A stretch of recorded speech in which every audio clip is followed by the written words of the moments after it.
ẹ káàbọ̀ lẹ́ẹ̀kan sí wọn lè lé wa kó lórí péjì yìí gẹ́gẹ́ bí ọ̀rọ̀ tí a ń bá bọ̀ pé ó tó àkókò fún ìran Yorùbá láti dìde gẹ́gẹ́ bí ọmọ ọkọ ó tó àkókò ẹ̀yin àgbààgbà ilẹ̀ Yorùbá ẹ má dúró dìgbà tí Fúlàní máa ká wa mọ́ tí àwọn ọmọ máa wọlé máa pa wá lọ́sàn-án tí wọ́n tún máa wọlé lọ́gọ̀jọ́ òru máa dú ìran Yorùbá bí ẹni dú ẹran. Mo tún lórí ọ̀fẹ́ lẹ́ni láti rìn lọ sí ti bọ́dà wa àwọn ọmọ Fúlàní ń wọlé pẹ̀lú tírélà wọn tí ọlọ́pàá ò lè dá wọn dúró tí àmì ò lè dá wọn dúró ẹ̀jẹ̀ abira wa léèrè níbo náà wọlé sí ní ilẹ̀ Yorùbá ṣé ó dìgbà tí wọ́n bá ká wa mọ́ká tó mọ̀ wípé ikú ń bẹ lóko ló gẹ́ fún ara rẹ̀ ewu ni. That is why we need our independence. Our independence is our identity. Láìsí independent wa ẹ gbàgbé ìran Yorùbá ò ní identity. Torí èmi àti ìwọ majority ẹ̀yin àgbààgbà ilẹ̀ Yorùbá tẹ́ ẹ kàwé dáadáa ẹ̀ ń rí. Mo wọnú history kan nígbà tó ṣe dọ́kúmẹ́ǹtì ẹ wọ́n ní Nàìjíríà speak Fulani Hausa language. They did not mention the Yoruba language. Wọ́n ní Nàìjíríà o èdè tó ń sọ níbẹ̀ ní èdè Fulani èdè Hausa wọ́n pè papọ̀ Fulani Hausa language. Ìyẹn ni wípé nínú Nàìjíríà they did not recognize the Yorubas. Àbí tá a bá ń tẹra wa jẹ pé ẹ̀yà Yorùbá ẹ̀yà Ìgbò ẹ̀yà Fúlàní nígbà tó bá fẹ́ gbé Yorùbá mọ́ra tán wọn á ní wàsóbíà ẹ máa tẹra yín. Ẹ lọ wo kíní ẹ dáadáa ẹ gọ́gù ẹ̀yin tẹ́ mọ̀ bó ṣe ń gọ́gù tó bá ti gbé Nàìjíríà síta wọn á kọ language Fúlàní Hausa language náà máa kọ́ bẹ̀ wọ́n pé Yorùbá. It is mean that we did not have independence. That is why I say that our independence is our identity. Tá a bá ní òmìnira wa tó bá jẹ́ orílẹ̀-èdè Yorùbá ni wọ́n á kọ Yorùbá language. Kò sẹ́ni tó lè lọ sí British lẹ́nìí tó bá kọ British síwájú wọ́n á kọ English language. Àbí bẹ́ẹ̀ kọ́ tó bá lọ sí Amẹ́ríkà wọn á kọ Latin language lẹ́pẹ́ tó bá lọ sí France wọn á kọ French. It is because the independent táwọn ní ó mú wọn mú identity wọn jáde. When the Yoruba did not have independence, it is not possible to show our identity out. Èrè títí Fúlàní fi ń tẹ̀ wá bó ṣe wù wọ́n nìyẹn. Mo sọ fún yín sà mo lórí ọ̀fẹ́ àti lọ sí sáìdì Ọ̀yẹ́ mo kọjá Ọ̀yẹ́ sí ìlú Péjú lọ́hùn ó kù díẹ̀ kí dé Ìkọ̀lé ni mo wá rí àwọn tírélà yẹn tó ń bọ̀ mo wá bà nígbà tó dọ̀dọ̀ mi ó wá jẹ́ Dangote mo wá túbọ̀ kí náà kó our beauty our stone glass glass tó ń wá àwọn òkúta tó máa ń ní tá máa dẹ́tẹ̀ lè máa wo ara yín bẹ̀. Dangote ń kó kẹ̀tí àwọn àgbààgbà ilẹ̀ Yorùbá àti lọ́balọ́ba wa dẹ̀ mọ̀ pé àwọn ọmọ wọn ń wọlé sí ilẹ̀ wa lójoojúmọ́. Ẹjẹ́ àbí wọ́n léèrè pé iṣẹ́ wo náà wá sí lọ́dọ̀ wa torí ibi tí iṣẹ́ bá wà lènìyàn máa ń sá lọ. Àwa táwa ń bíbá yìí gan pariwo pé kò síṣẹ́ ń lù tẹ́ bá dẹ̀ rí wọn tó bá wọlé bíi 200 lẹ́nìí tó bá máa dọ̀la ẹ̀ wá bí tó wọlé sí ẹ̀ ní rí wọn Yorùbá ewu ń bẹ lóko lóńgẹ́ o. Yorùbá ewu ń bẹ lóko lóńgẹ́ nírú àkókò yá gbẹ́dọ̀ dìde. Ẹ má jẹ́ ó dìgbà tí ẹ bá ní ìrírí Nàìjíríà kẹ́ tó mọ̀ pé Nàìjíríà ilé ikú ni. ẹ má dúró dìgbà tẹ́ bá rí ìrírí Nàìjíríà kẹ́ tó mọ̀ pé lóòótọ́ àti lódodo ìran Yorùbá gbọ́dọ̀ jáde kó nínú Nàìjíríà. Ẹ má dúró dìgbà tí Nàìjíríà bá payé lọ́mọ kẹ́ tó mọ̀ wípé ilé ikú ní Nàìjíríà. Ẹ má dúró dìgbà tí Nàìjíríà bá ka eyín ọ̀kan yín kẹ́ tó mọ̀ wípé igbó àìwọ̀ ní Nàìjíríà jẹ́. This is time for me and you to fight for our independence so we'll be able to show our identity. Yorùbá ní identity kan nínú Nàìjíríà. Ohun tí mò ń sọ ìtẹ́ bá fẹ́ jẹ́ irọ́ mi ẹ lọ sórí Google àbí ẹ̀kọ́ Nàìjíríà kẹ́ bèrè language immediately ló máa gbé Hausa Fulani pé they are speaking Fulani Hausa language. There is nothing like a Yoruba there. Àwa ọmọ onílé ọlọ́nà àwa di gbàǹtú ẹ̀yọ̀ lọ́wọ́ Fulani. Mo tún rí ìròyìn kan lẹ́ni mo wá ní why ṣé ká sọ pé àwọn kábíyèsí wa lọ dúpẹ́ lọ́wọ́ Buhari ni pé o ṣe bó ṣe pa àwọn ọmọ wa nígbà tó wà lórí oyè. Over 29,000 Yorùbás làwọn Fúlàní ká mọ́lé tán pa nípakúpa. Kì í ṣe pé wọ́n pa wọ́n ní ilẹ̀ Haúsá o, ní ilẹ̀ Yorùbá, ní ilẹ̀ bàbá wọn, lórí ibùsùn wọn, nínú oko wọn. Fúlàní pa more than 29,000 Yorùbás. Àwọn ọba wa bí Ọ̀ọ̀ni of Ifẹ̀, àwọn ọba wa bí Ọwá Orí Ọ̀tún, àwọn ọba wa bí Ajérò, àwọn ọba wa bí Alára Ọtí Ẹ̀pẹ̀. Wọ́n gbéra wọn náà lọ kí Buhari ní Daura. Kí ló dé tẹ̀yin bàbá wa tẹ̀ ń ṣe báyìí? Ṣé ká sọ wípé ẹ lọ dúpẹ́ lọ́wọ́ Buhari ni pé o ṣe over 29,000 ọmọ wa tó pa? Ṣé ẹ lọ dúpẹ́ lọ́wọ́ Buhari ni bó ṣe allow àwọn ọmọ wọn to invade our land that we cannot move free in our father's land? Ewu ń bẹ lóko ló gẹ́ Yorùbá ẹ má jà sùn tẹ́tẹ́rẹ́. Let us embrace our independence. PDP did not have any good thing to offer you. APC did not have anything to offer you. Labour Party, they did not have anything to offer you. Those present politicians, they are all notorious armed robbers. Yoruba, they did not have anything to offer us. Let us fight for our independence. Me ò dẹ̀ tún blame wọn. I don't blame them. I don't blame them. It is mentality of Nigeria. Ló kó sí everybody wọn lórí. Wọ́n mọ ohun tó dára o. Èyí tó bá ṣe tó dára nínú wọn, ẹ máa ń rí bí system Nigeria ṣe ń fi irú wọn gbá free kick out. Ìwọ fẹ́ kó bá wa, aláfẹ́ sọ àwọn ènìyàn di àlùmọ́jẹ̀rí, ìwọ wá lọ ń ṣe tó dáa fún wọn. Èyí tó bá nínú orúkọ mi ò gbọdọ̀ orúkọ mi jẹ́ àtórí owó no I'm here to serve. Mo rí sẹ́nítọ̀ lẹ́kìtì nígbà tí wọn ò jẹ́ lo kọjá ọdún kan torí pé ó ń sáàbù àwọn ènìyàn. Gbàrà bó ṣe wọlé ó kọ́ ọ́fíìsì kò tí bó ṣe declare kó wọlé ló ti lọ kọ́ ọ́fíìsì sílùú ẹ̀.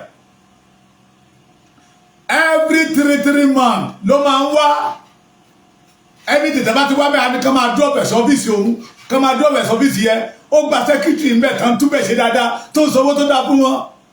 Gbogbo rìpọ́tù yẹn tó bá ti dé tó bá ti kà á ló ń yanjú ẹ̀ lẹ́yọ kọ̀ọ̀kan wọn òjò ń lò kọjá one time yẹn one tenor. The Nigeria corruption system ó fi gbá free kick out ni. That is why I say it's not that poor. The system of Nigeria is killing the Yoruba every blessed day. System Nigeria ló ń gba ẹ̀tọ́ Yorùbá lọ́wọ́ Yorùbá tó ń sọ Yorùbá di ẹni tí ò ní kankan mọ́. Bí mo ṣe ń bọ̀ tí mo padà dé sí Adó lè mí gbé. ara tẹ́ ẹ fi bọ́dà wa délé bá tó rò tí fárọ́tì mi ń dá ẹ tó lè wá bá wa dá èmi ò ṣáà ṣèwé ìdẹ̀jà pé mo fẹ́ di kánsílọ̀ bàbá yìí wá pàdé mi nílé epo pé bàbá Èkìtì dọ́ọ̀ iṣẹ́ tẹ̀ ń ṣe mo láìkẹ́ èmi náà bá máa sọ̀rọ̀ mo ti ní ọ̀sà ni oògùn tó bàbá yẹn ń lò fún ọ̀sà tó dé jáde títa Olódùmarè ṣebí ẹni tí ò jẹun bàbá tí mo pè ní bàbá yìí kò tí ì pé kò éèjì ọ̀ tí kọjá 62 mo wá rántí pé gbogbo wa máa ti fẹ́ ní ọ̀sà tán lọ́wọ́ ibi ọmọ eléegun wa wá jẹran ọmọ aláṣẹ wa wá wàkísà wọ́n dẹ̀ wọ́n tún fi pàǹdà wọ́n fi ń gba góòdì ìdànù lọ́wọ́ wa. This is time to fight for our independence. We need that independence kí ògo Ọlọ́run kó lè bú jáde lára wa. We need that independence kán lè mọ̀ pé lóòótọ́ lódodo àwa gangan ní ìmọ́lẹ̀ Áfíríkà. We need that independence kán lè mọ̀ pé àwa gangan lóòótọ́ ògo dúdú lágbàáyé not only Africa.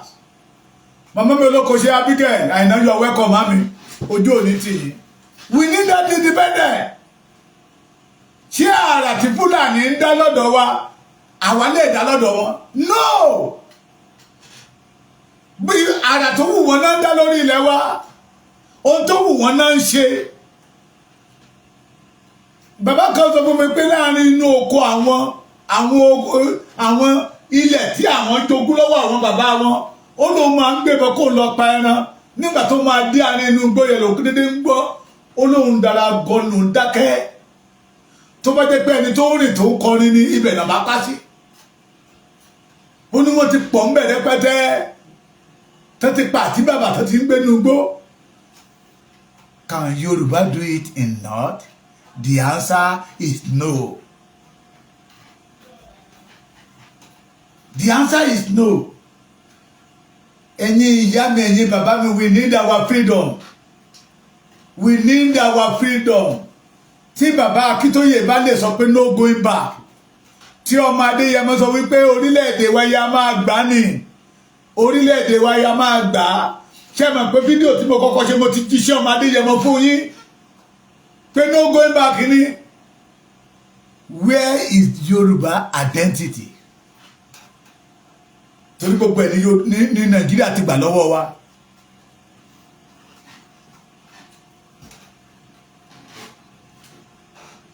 Kí ni wọ́n ṣe lórí ilẹ̀ wa? Àwọn ọ̀dọ́ wọn. They want to use their youth to fight us. Wọ́n gbọ́n. They have agenda. Èrè ìdí tó fi ń dà àwọn ọ̀dọ́ wọn wá sọ́dọ̀ wa nìyẹn. They have agenda. That is why tó fi ń kó àwọn ọ̀dọ́ wọn. Ẹ lọ máa bá wọn bẹ̀. Ẹ lọ máa bá wọn. Wọ́n gbọ́n. Let me give you one example that kí ìran Yorùbá ká lè jí kúrò lójú oorun pé ewu ń bẹ nínú oko Nàìjíríà. That is why ká tètè ṣe kí ni ká get out. Tẹ́ bá gbé ọlọ́kadà wọn not only Èkìtì yẹ mo ti dánwò l'Oǹdó mo ti dánwò l'Ọ̀ṣun mo tún lórí ọ̀fẹ́ àti dánwò ní Ìbàdàn the same thing. Agbègbè kan wà ní Èkó ní Ìkòròdú sáì ṣé Ìkòròdú ni yes ní Ìkòròdú wọ́n ní wọ́n bí ọmọ Yorùbá kó gun ọ̀kadà ń bẹ̀ tí ọmọ Yorùbá bá gun ọ̀kadà ń bẹ̀ Fúlàní máa gba ọ̀kadà o láyé Buhari mi lè sọ ti sí yìí o tẹ́ bá wá gbé ọ̀kadà ọmọ Yorùbá tọmọ Yorùbá bá wá sọ fún yín pé o máa gba 800 1000 12 tẹ́ bá wá bọ́lẹ̀ lórí ẹ̀ tẹ́ bá wá gun ti Fúlàní Ọ̀tàúsá tẹ́ bá sọ pé how much and let's go ọ̀gá mi don't worry let's go tó bá ń gbé yín lọ tẹ́ ẹ̀ ń gbé pọ̀ yìí kiri pé ibi báyìí ni bí a tẹ́ bá ti wá ní ibi báyìí ni tó bá dúró pé èlò how much ọmọ ni o ọ̀gá how much wọ́n pè ló máa bí léèrè ẹ̀yin ẹ gbé 500 ọ̀kẹ́ gbé 400 lé lọ́wọ́ ó máa gbà ní tẹ́ bá wá bí léèrè pé ṣé iná too small and you don't help me no road. Wọ́n dọ́gbọ́n ya máàpù gbogbo ilẹ̀ Yorùbá níbi tá máa gbà yọ sí wa. Mo sọ ní lánàá nínú ọ̀rọ̀ mi bàbá kan ní kí n má sọ bẹ́ẹ̀ máa. Mo ní gbogbo ilẹ̀ Yorùbá náà ní sábòsí náà ní ọjà sí tó tẹ́ pé ọmọ Yorùbá kan ò lè pàtẹ́ ń bẹ̀. Tí ọmọ Yorùbá yẹn bá pàtẹ́ ń bẹ̀ yóò kàn dé inú yọ̀. Can we do it in North? Ṣé ọmọ Yorùbá lè pàtẹ́ irú ẹ̀ ní onílé Haúsá ní Sókótó ní Kaduna? We need our independence. Identity wa ti sọnù. Most especially àwọn tá wà lé. But tẹ́ bá wo àwọn ọmọ wa, àwọn bàbá wa, àwọn ẹ̀gbọ́n wa, àwọn àbúrò wa, àwọn ìyá wa tó lórí ọ̀fẹ́ àti sá tí orí bá wọn ṣe tó tàtàtúkò nínú fire Nigeria. They will now show that identity. Ó kàn wá jẹ́ tó ń dunni lọ́kàn ni pé identity yẹn wọn ò wá rí lò wọn à ní wá rí lò fún ilẹ̀ bàbá wọn. Yorùbá we need our independence. Dùgbẹ̀dùgbẹ̀ tó ń bọ̀ lókè yẹ má jẹ́ ó já. We need our independence. Gbogbo ohun tó jẹ́ ọrọ̀ ajé wa pátápátá. Èyí ni mo tún rí BUA wọ́n ní company cement ọmọ Fúlàní míì tó ní BUA bóyá bua náà ni bua cement. What are we doing? The Yorùbás ṣé wọ́n kó ọpọlọ wa sápò ni? Ẹ wo tí bàbá mi sọ ń sìn Babátúndé Ọlátúnjí ó ní they have take over Okada business in Lagos State. Ṣé wọ́n kó ọpọlọ Yorùbá sápò ni? Ẹ gbọ́ tí àwọn bàbá wa bá ti àwọn Afẹ́nifẹ́re bá láwọn ò Fẹ́nifẹ́re mọ́. Ṣé àwa fún ara wa ṣé a ò tún lè fẹ́re fún ara wa ni? If our leaders say that they cannot fight for us, ṣé àwa fún ara wa a ò tún lè jà fún ara wa ni? Mo rántí ọjọ́ tí èmi ń bọ̀ láti Èkó tí mo kọjá Redeem tí táyà mọ́tò dédé dìbò pọ́ù tí ò dẹ̀ ń sayé onífóònù tí ò sí nǹkan tó ń pè ní fóònù. Mo páàkì mọ́tò ń bẹ̀ lọ́wọ́ ìrọ̀lẹ́ pátápátá ní ibẹ̀ nílẹ̀ ṣubú ibẹ̀ láàsùn. Ọlọ́kadà kan ní ìdájí ló wá gbé mi tó ní ká lọ ra táyà. Ṣé ènìyàn lè ṣerú ẹ̀ lẹ́ni ní Ìbàdàn Lagos Express Road tí ò bá jẹ́ àárọ̀ ọjọ́ kejì ọ̀tọ̀ níbi tó rí máa wà ọ̀tọ̀ níbi tẹ́tẹ̀ máa wà. Yorùbá ò bomire fún ìran Yorùbá mú rí. Nàìjíríà fi Yorùbá gòkè àgbàtàn wọ́n wá ń yẹgi mọ́ wa lẹ́sẹ̀. Àwọn ọmọ ológo wa mo ti sọ nínú ọ̀rọ̀ mi kan rí pé èyí tí ìran Yorùbá rúbọ fún Nàìjíríà ò tó gẹ́. Èyí tí ọmọ Yorùbá ń rúbọ torí Nàìjíríà ó tó gẹ́. Gbogbo ẹbọ tí àwọn bàbá wa fi gbogbo ayé wọn rú fún Nàìjíríà àwọn ọmọ Yorùbá àjèrè ẹ̀. We need our independence. This is time for us to fight for our independence. Nàìjíríà sọ wá di èrò ẹ̀yìn lójoojúmọ́. Ọ̀pọ̀lọpọ̀ nínú wa tí irú wọn funfun tó kì í ṣọjọ́ orí. Ìyà àti ìpọ́njú àti òṣì ni tí ò dẹ̀ yẹ kí ìran Yorùbá ó nípa àti ìpín nínú ìyà ìpọ́njú àti òṣì bí Ọlọ́run ọba mi ṣe tó yẹ kó ṣe fún wa. They use divide and rule to scatter the Yorùbás. Ẹ mọ̀ pé divide and rule yẹn náà lò lọ́dọ̀ àwọn olóṣèlú wa. Táwọn olóṣèlú máa dórí òṣèlú tán wọ́n á ti lọ rú wọ́n á ti lọ múlẹ̀ pẹ̀lú àwọn Fúlàní lókè. They come back and became our enemy. They want to turn the Yorùbá to àlùmọ́ńjèrì. Tí àwọn bàbá wọn tí wọn ò sọ wọ́n di àlùmọ́ńjèrì. Everybody in Yoruba land become a beggar. And nothing but stop. Not only Ekiti here, not only Ọ̀ṣun, not only Kwara, not only Kogi, not only Ondo, through throughout the Yoruba land ẹ wá máa wú oríṣiríṣi system táwọn ènìyàn fi ń tọrọ bára wàá gbọ́ àdúrà míì wàá tún wẹ̀yìn pé irú àdúrà yìí ò gbẹ́dọ̀ lọ. We are in problem. Let us fight for our identity. Ó ti sọnù mọ́ wa lọ́wọ́ nínú Nàìjíríà. Ẹ má jẹ́ ó dìgbà tí àwọn ará bíbá bá kéjì wa tán. Lóòótọ́ lódodo náà ti kéjì wa, and this time around we have opportunity to break that cage. Àfi tá a bá máa parọ́ tọ́ra wa. We need our independence. This time around, Yoruba must be free. Let us embrace freedom for the Yoruba race. Àwọn ará bíbá ní hidden agenda. Mo wo iwájú rẹ́pù kan lẹ́ni láti Kaduna, owó tó kó síwájú. They are the ones that supply this Boko Haram money. Àrà tó wù wọ́n náà fowó dá. Ẹ gbọ́ nígbà tí kan nínú wọn jáde síta pé you fight Boko Haram, you fight Esma, you fight North. Àwọn àgbà wa dẹ̀ ìlànà lẹ̀ wọ́n dẹ̀ ń wò náà torí owó tó máa fi yín lẹ̀ sáyé lọ. Owó àsọdí owó tó máa fi lẹ̀ sáyé lọ. Àwọn ń ṣiṣẹ́ kí ọjọ́ ọ̀la wọn pé nígbà táwọn bá lọ tán nínú sàárè wọn ká máa gbọ́ pé Fúlàní ti kọ́ńkà gbogbo ilẹ̀ Yorùbá. Iṣẹ́ tí gbogbo àwọn Fúlàní yẹn ń ṣe nìyẹn. Ẹ wo gbogbo bíìlì tí Bọ́lá Ahmed Tinubu náà sí wọn.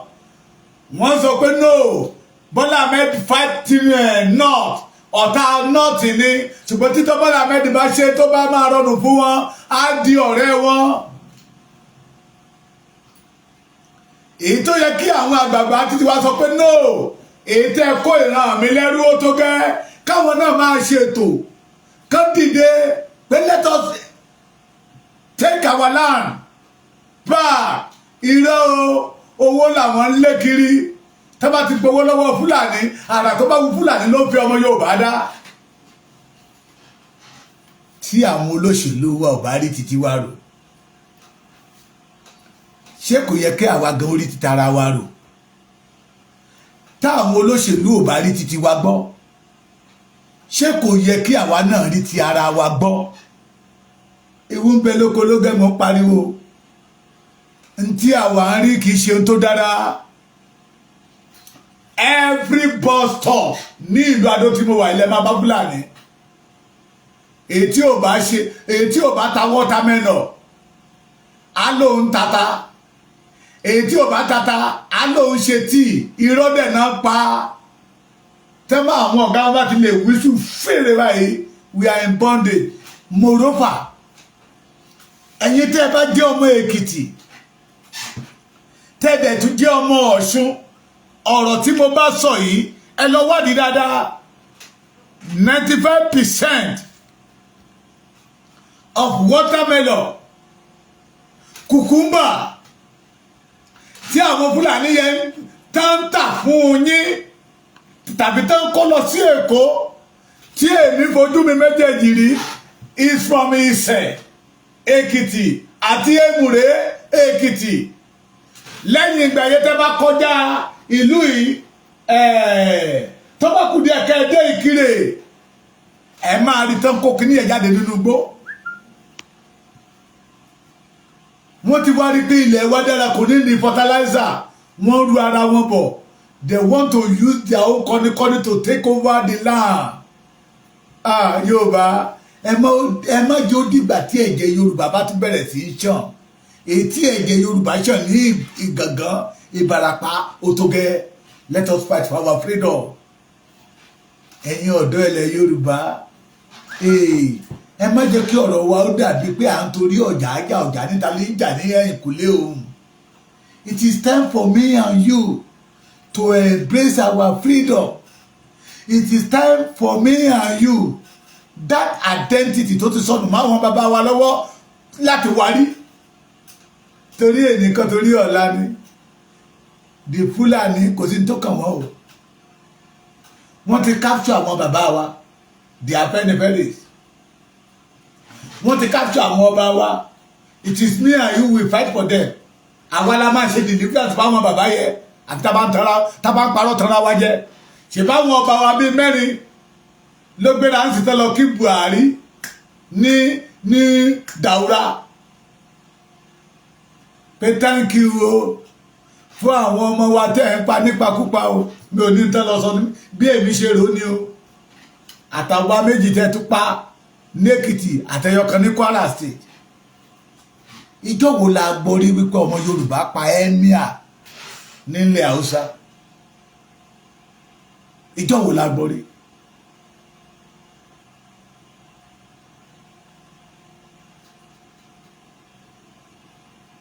Ẹ dá mi lóhùn. Ìjọ wo la gbọ́ rí pé ọmọ Yorùbá pa emir ní north? Àfàwọn ọba wa tán dá dùbúlẹ̀ bí bàtẹ́ ìyàn bá dá máa dùbúlẹ̀ tán kí ọ̀bẹ bọ̀ wọ́n lọ́rùn. Is it not a shame? Is it not a shame for our leaders? Ṣó dìgbà tí Yorùbá bá di tó bá di ẹni àná? Àwa mọ̀ èròǹgbà yín. Ẹ ti sọ fún wa pé politics it is a game, it is a game. Àbí politics is a game. Game ni. Ẹ ń báyé wa ń gbá géèmù ni. That is why ní ọ̀rọ̀ Yorùbá òbí ní òfin jẹ́ nǹkan kan lójú yín. All our senators, our rep, tí ẹ lè pé àjọ tó nírònú pé àwọn ọmọ Fúlàní tó ń dà sórí ilẹ̀ wa yìí tá ń pariwo lójoojúmọ́ tá ń pariwo pé níbo náà ń wọlé sí. Tí òjò ká yín lára ni wípé ọ̀pọ̀lọpọ̀ nínú yín tẹ́ bá tẹ̀ ní pé ẹ gbọ́lidé bẹ́ẹ̀ bá jókòó sábùjá Amẹ́ríkà, Canada, London, South Africa, ìwò ẹni àmọ̀rí ìbáàkú lẹ́ ń fi ayé wa ṣe. This is time for the Yoruba to stand up for our independence. Orílẹ̀-èdè Nàìjíríà ilé ikú ni o. Those people who are governing Nigeria today know that Nigeria is finished. It's not a country. That is why the Yoruba must stand up. Yoruba must independent nation. Ẹ jáde dẹ̀yìn ọ̀dọ́. Ojúbọ̀rọ̀ ṣe gbọmọ lọ́wọ́ ẹ̀kúrọ̀. Ẹ jáde dé kájà fún ẹ̀tọ́ wa torí ìnìkan torí ọ̀la ni o. Àwọn tó fẹ́ kó wa nípa pẹ́mọ́ra yìí, àwọn ọ̀dọ́ wọn náà fẹ́ lò. Ẹ lọ wo àwọn ọ̀dọ́ tó kó AK-47 lé lọ́wọ́. Those who are called Miyetti Allah ni o, Boko Haram ni o, they are young boys. They are young boys. I repeat it, they are young boys. They want to deal with Yorubas.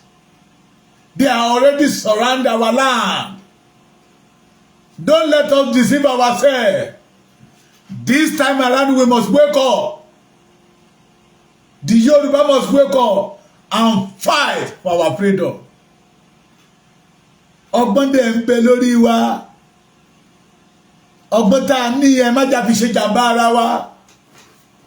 Ọgbọ́n ń bẹ lórí wa. Ọgbọ́n tá a ní ẹ má jà fi ṣe tánà di ara wa. Let us use that ọgbọ́n to face our enemy. Àwọn bàbá wa ló gbé wọn lẹ́yìn. Àwọn bàbá wa ló kọ́ wọn wé. Àwọn bàbá wa ló lànà fún wọn.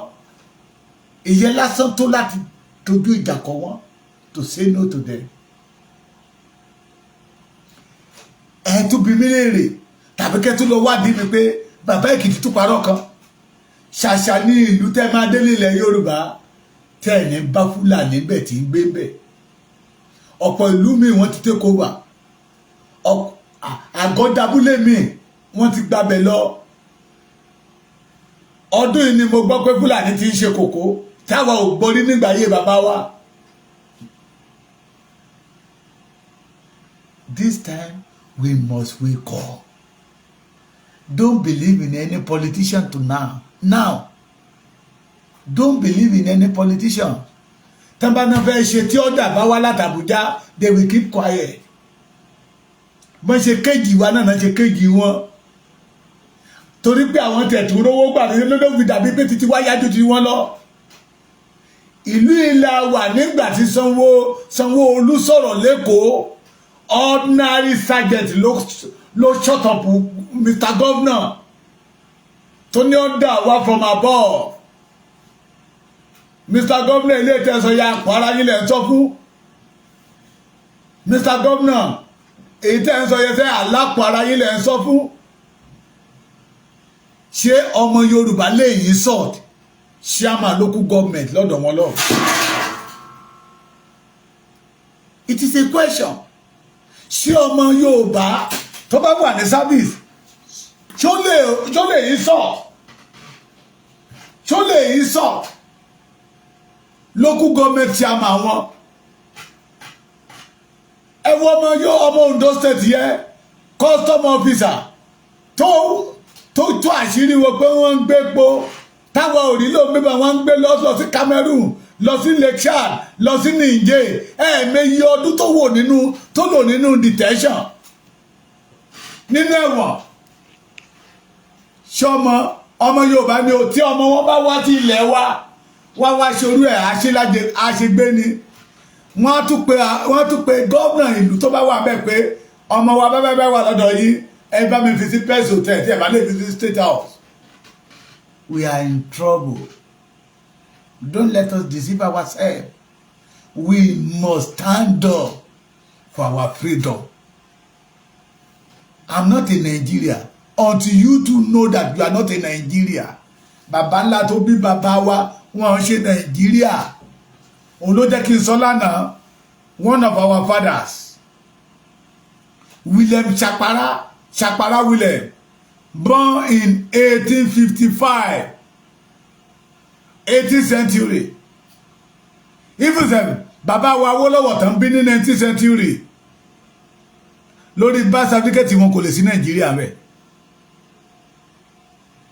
lórí birth certificate after 5 years tán bí bàbá Awólọ́wọ̀ ní Nàìjíríà ṣe ẹ̀ máa let us wake up. We are in bondage. It is me and you will deliver the Yoruba race. Kọ́kọ́rọ́ láti deliver Yoruba yẹn Ọlọ́run ti fi sí wa lọ́wọ́. Gbogbo ipa tó yẹ kí Olódùmarè kó ló ti kó. We must deliver the Yorubas. Don't let us allow this àwọn tó ń lò láàrin Yorùbá. The mistake that me and you ta ṣe nígbà dúpẹ́ Onítìrí, we must not allow it to happen. That unity, let us go back. Ṣé mọ̀ pé unity ga agbára kan ní lọ́tọ̀? Unity agbára kan lọ́tọ̀. That is the message the Baba Akintoye and Olóyè Ìgbòho send out. That unity. All these politicians and our kábíyèsí, ẹ wò wọ́n náà mọ́ ṣe ń ṣe, wọ́n ti kéèjì wọn. It is me and you will fight for the Yoruba race. Torí èní kọ́ torí ọ̀la ni. Torí èní kọ́ torí ọ̀la ni. Ẹ̀yin tó ń parọ́ fún Ọlọ́run tó ní òkè, Ọlọ́run tó ní ilẹ̀. Ojú gbogbo wa ti rí, ojú gbogbo wa ti já. Let us come back. Come back o. Ìránṣẹ́ wọn ni Dúpẹ́ Onítìrí ìjà lọ. Ó fẹ́ máa fi Yorùbá gbókùn ní let us come back and fight for our freedom in a genuine way. In a genuine way. We need it. Baba mi Shakiru, Aziz, you are welcome. We need it. Don't let us depend on Afenifere. Owó náà wá. They are not ready to fight for the Yoruba race. Èmi àti ìwọ, most especially ẹ̀yin ọ̀dọ́ tó jẹ́ ẹgbẹ́ agbára ìlú, ẹ̀yin lẹ lè kọ̀yàyẹ fún ara yín. Èmi àti ìwọ la lè kọ̀yàyẹ o. Àwa lórí ọ̀fẹ́ máa sọ fáwọn ọba wa pé bàbá àníkẹ́ jáde síta kẹwàá jagun. But we want you to embrace the freedom of Yorubas. Forget about Nigeria. Ṣé búrẹ́dì tí Nàìjíríà ń jálé yín lọ́wọ́ tán ń là yín lókun lábẹ́lẹ̀? Ó tó àkókò tí èmi àti wọ́n máa fi rí pé orílẹ̀-èdè wa ṣe pàtàkì. Ó tó àkókò tí èmi àti wọ́n máa fi rí wípé láìsí orílẹ̀-èdè wa Yorùbá òfò ni wá. Òun ló fún Nàìjíríà lórí ọ̀fẹ́ láti máa gbá wa bí ẹni gbá bọ́ọ̀lù káàkiri. We need our freedom. We must go back to our origin. Our origin that show our identity. Our origin that defend our identity. Our origin that always show that Yoruba people, they are real ọmọlúàbí. But ọmọlúàbí yẹn Nigeria ti gbàdánù lọ́wọ́ wa. Ọmọlúàbí dà. Ọmọlúàbí dà. The population of Yahoo today is from Yorubas. The population of Olosho is from Yorubas. Ẹ̀dẹ̀ wà ń pè wá lọ́mọlúàbí. That is the mentality of Nigeria tó ń pass sí ara Yorùbá. That is why we must fight for our freedom. We must stand up that we need our independence. We need our independence.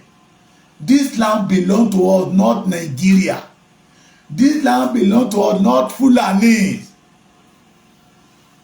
Ẹ dìde nígbà tá a wá ń bá 1 trillion lílé ọmọ gómìnà kan.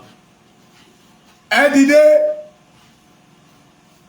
tàǹbà $800 million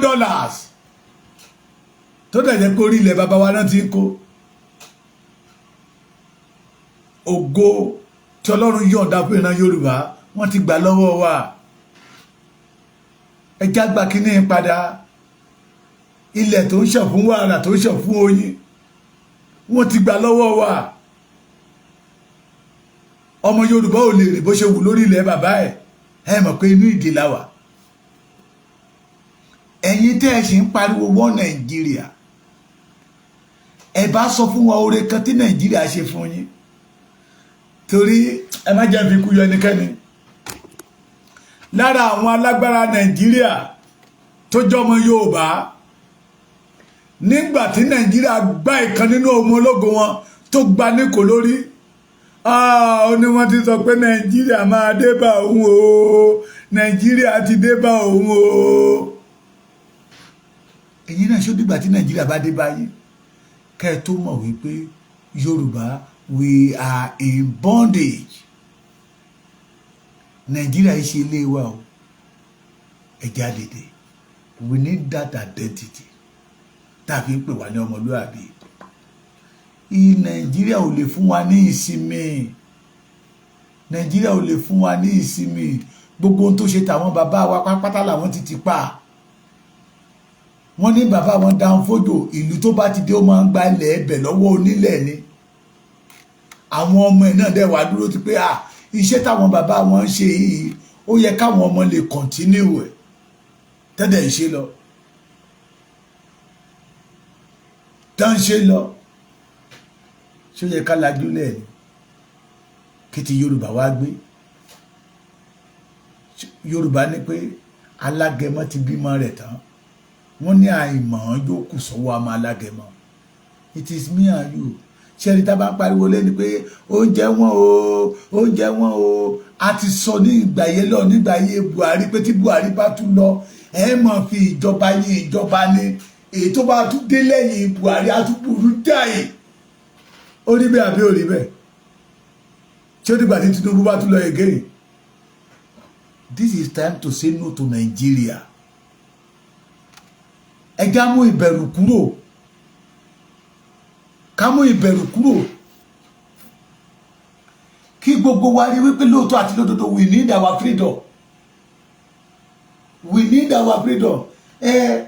Ṣé àná ni àbí èlé? Àárọ̀ èlé. Bàbá kan pè mí pé kí ló rí nínú tó ṣe yẹ? Ṣé o mọ̀ pé àwọn tó bá ń jà fún ìlú wọn lówó lọ́wọ́ ni? that is another mistake táwọn èèyàn kan ṣe. Ó fi mi wé àwọn ọmọ kéékèèké tó ń ṣe kọ́mẹ́dì kiri pé mi ò rí ibi ayé pápápá àwọn ọmọ yẹn ti ní owó bó lọ́jọ́ ọ̀la Yorùbá ṣe máa rí. Awolowo did not have much but he make a good name that the Yorùbá ò lè gbàgbé wọn láéláé. Ìgbà ilé tí Awolowo ṣíṣe táwọn Fúlàní gbọ́nà àti pa wọ́n ṣe pa wọn àti ìpàtọ́ wọn àdẹ lè rí pa. Let us forget about money. Ohun gbogbo kọ́ lówó. Ohun gbogbo ọ̀pọ̀lọpọ̀ nínú wa kì í ṣe eré owó ládàáni wáyé rán wa wálé ayé wa ti wá lé. Àrán ẹlòmíín wá to become a leader kó máa tọ́ àwọn ènìyàn sípa ọ̀nà tó dáa. A dẹ̀ rán àwọn ẹlòmíín wá láti wá jà fún ẹ̀tọ́ àwọn ènìyàn bí bàbá mi Gani Fáwẹ́hìnmí. Bí bàbá mi Gani Fáwẹ́hìnmí. Kọ́lọ́run kó bá mi mú erùpẹ̀ búburú kò lójú wọn. Ọ̀pọ̀lọpọ̀ nínú ẹ̀yin àgbààgbà yóò dẹ̀ mọ̀ pé ipò àdánwò ni. Torí pé a máa béèrè lọ́wọ́ yìí. Ìwọ tó lórí ọ̀fẹ́ láti jà fún ìran rẹ tó ní rárá torí pé o fẹ́ kán ìsọ̀tì ẹ o fẹ́ kó ṣiṣẹ́ kó má lówó lọ́wọ́ pé you want to become a comedian continue. Nígbà tí kùmọ̀ Fúlàní bá dé wà á mọ̀ pé comedy ò lè gbà ẹ́. Mi ò condemn àwọn tó ṣe comedy o. I don't condemn them. Bàbá tó sọ̀rọ̀ lọ́bẹ̀ ló jẹ́ kí n sọ̀rọ̀ lọ́bẹ̀. But we the Yoruba must know that we are in bondage. We are what? We are in bondage. Àwọn school tí mo ti kọjá lénìí. Àwọn ọmọ yẹn lọ rẹ́rẹ́rẹ́rẹ́rẹ́rẹ́rẹ́rẹ́. Mo kọjá ní Èkìtì State University. Mo kọjá ní Federal University Ọ̀yẹ́. College Ekiti State College of Education kan wà ní iṣẹ́ àárín Ọ̀yẹ́ sí Ayégbájú ni. Mo wá wo àwọn student bó ṣe lọ rẹ́rẹ́rẹ́rẹ́ mẹ́. Díẹ̀ ni mo rí kàlẹ́ Èkìtì yẹn o. Tòǹdó bẹ́ẹ̀nbẹ́, tọ̀ṣun bẹ́ẹ̀nbẹ́, tí Ògùn bẹ́ẹ̀nbẹ́, tí Ọ̀yọ́ bẹ́ẹ̀nbẹ́, tí Èkó bẹ́ẹ̀nbẹ́, tí Kwara bẹ́ẹ̀nbẹ́, tí Kogi bẹ́ẹ̀nbẹ́. Yoruba produce millions of students every blessed year. Yoruba produce graduate, millions of graduates every blessed year. Kò síṣẹ́. Ẹ̀dẹ̀ ni pé ká máa bá lọ bá ṣe ń bá lọ yìí.